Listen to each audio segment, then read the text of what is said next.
Good morning, everyone, and thank you for attending the Still Magnolias Audition Workshop. This morning, we are going to first start off with a short presentation on how to prepare for an audition. And then after that, we will do a quick discussion on the play Still Magnolias by Robert Harling. And then finally, I will go over how to break down a scene, and then we'll take a small break. So first things first, we are going to talk about how to prepare for an audition. So preparing for an audition, you want to go through 3 steps. You first want to read the audition notice, then you want to study the play, and then you want to practice your cold reading. So reading the audition notice, you want to carefully look over it. There may be specific things that if a director or company might be looking for, and they're definitely going to specify that in the audition notice. Sometimes they will share additional information on their social media or website, and you want to make sure you go and look for that. Next thing you want to do is you want to study the play. If you can find a copy of the script, go ahead and read it ahead of the audition. Sometimes libraries will have copies of scripts, especially if they're known as a classic. Even a simple Google search can yield great results. I suggest staying away, though, from any movie versions of the play because there may be major differences between the play and movie. We are actually going to discuss some of those differences between the play and the movie version of Steel Magnolias later today. If you can't find the script, then do your best to familiarize yourself with the character and stories. Again, a simple Google search will bring up a lot of interesting information. Make sure you're specifically searching for the play version of the stage version of these plays because you want to make sure that you're getting correct information. Um, Again, like I said, a simple Google search can bring up a lot of interesting information. You want to know what happens and who the characters are involved in the action of the play. Lastly, when studying the play, you want to do a little research on the playwright, find out where they're from, why they wrote the play, read any articles or interviews they may have done about the play. We'll actually discuss Robert Harling a little bit later in our discussion later today. Last thing you want to do when preparing for an audition is you want to practice your cold reading. This step is actually super simple. Just practice reading out loud whenever you can. If you have a copy of the script, read the scenes out loud from that. If not, just reading out loud anything you can find, the newspaper, your favorite novel, the ingredients off of your favorite cereal box, whatever you may have close by, just be reading out loud. Um, so let's talk about some do's and don'ts of cold reading while we're here. So the first thing you want to do is you want to practice ahead of time. Like I said, be reading anything out loud that you may have. This will get your build up your confidence and help you perform better when it comes to auditions. Whenever you're in the audition room itself, you don't want to block your face with the script. You'll be tempted to hold the words close by, but we want to see your expressions. We want to see your beautiful faces. Do feel free to move. If you feel like the character would move, go ahead and let yourself do that. However, make sure that it is a choice and that you're not just wandering around because you're a bit nervous. Um, if you fumble over a line or two, don't worry about it. Stay in character and just keep going through the scene. And accidents happen, but just keep yourself going, stay in character, and keep active. Do listen and react. Acting is not just about the lines you're saying, but how you take in what is being said by your fellow scene partners. You want to make sure that you're listening and reacting with the words that are written on the page. Don't stare at the page the entire time. You can't create chemistry with your fellow actors if you don't look at them.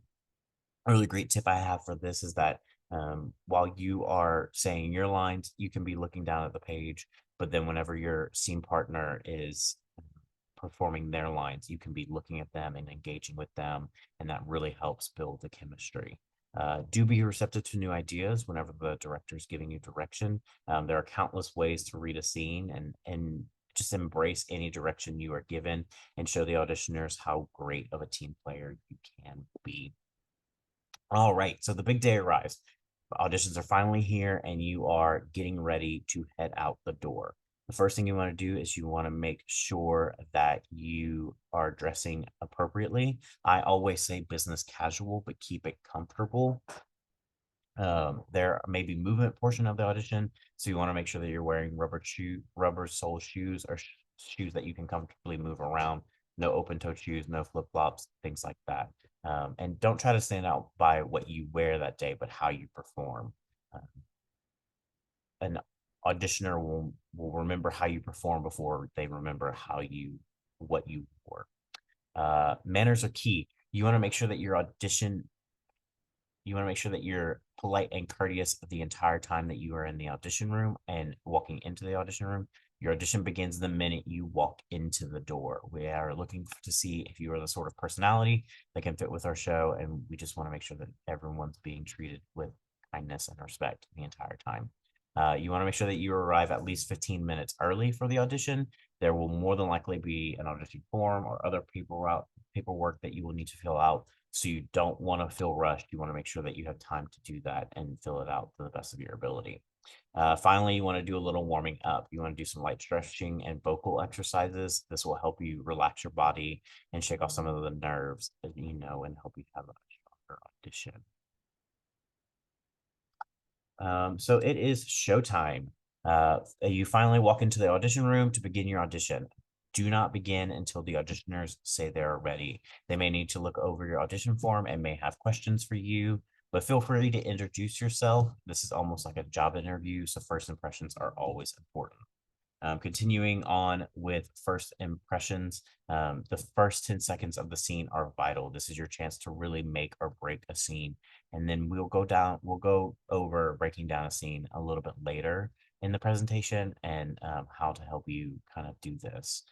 Always hold your final moment when a scene is over. You never want to finish your last line and then just go back to your neutral state. You want to kind of hold it for a moment and then the auditioners will more than likely say, thank you, that was great. Or they may have questions or may want to ask you to do something again. And if they do ask you to do something again, you want to make sure that you take direction. The director may ask you to do the scene again, but in a different way. Always be flexible and do what they ask. If you don't understand what they're asking, feel free to ask questions. It's always best to ask questions so you understand and are getting the most out of your performance. Finally, you want to make sure that you're doing your best. This is all that I could ever ask of anyone in their audition, that they did their best and tried their hardest, and that's all anyone could ever ask of you. Okay, so now we're going to be moving on to our next portion of the day, which is our discussion of Steel Magnolias by Robert Harling. So Robert Harling is an Alabama native. His family moved to Natchitoches, Louisiana when he was young, when he was a child. He actually graduated from Northwestern University and has a law degree from Tulane in New Orleans. His sister was a diabetic and passed away in 1985. Robert wrote Still Magnolias as a way to not only honor her in her memory, but also as a way for his nephew to know his mother as he grew up and to learn more about her. And also a fun fact about him, he played the minister in the movie version of the play, so you can actually see him throughout the film every once in a while.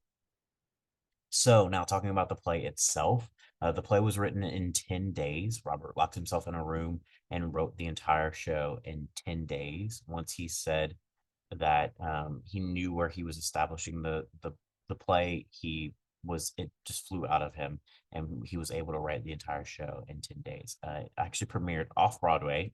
It's only had one Broadway run, which was in 2005, but it premiered off Broadway in 1987, and 2 years later, it was adapted into the film that we all know and love. It is set. It is a heartwarming and humorous play set in a small southern town where a close-knit group of women, including the salon owner Truvy and her friends, gather to share their joys and sorrows. At the center of the story is the vivacious Shelby, who actually is battling type 1 diabetes while pursuing her dream of motherhood. The play explores the enduring power of friendship, the complexities of mother-daughter relationships, and the resilience of these Still Magnolias in the face of life's challenges. So while the movie takes place in multiple different locations and with numerous different characters, the play only takes place solely in Truvy's beauty shop, and the only characters involved in the play are the six central women: Truvy, Annelle, Clary, Shelby, Malin, and Weezer. It is told through a series of vignettes. We see these women's stories and their friendships develop over the course of 2 to 3 years. Okay, now we're moving on to our last section of the day, how to break down a scene. When breaking down a scene, you want to first read through the scene and get a feel for what happens in it. Need more context of what happened before? Feel free to ask for a little more context from the director or anyone around that may have any information. The next thing you want to do is you want to establish a character's want. What do they want in the scene? Do they want the other person to understand something? Are they trying to get more information from the other person? Understanding a character's wants can really help you open up a scene. The third thing you want to do, you want to make it personal. How do you connect to the character in the scene? Have you gone through something similar and can pull from that life experience to give it a little bit more color? What is your way? What is your key into this character's life? The next thing you want to do when performing a scene is you want to make specific choices. No one wants to watch something that has already been done before. Be bold, make it your own. No one wants to watch a generic performance. Finally, you want to be present in the space and in the scene. You don't want to worry about anything else that is going on. This will help you get out of your own head and into the characters. This will also help you listen to your scene partner more and be more engaged in the scene. Well, that is our presentation portion of the day. I hope you all watching this at home have found this super helpful, and we'll put it to good use. And when you come in an audition on October 28th or 29th, and I'll see you there.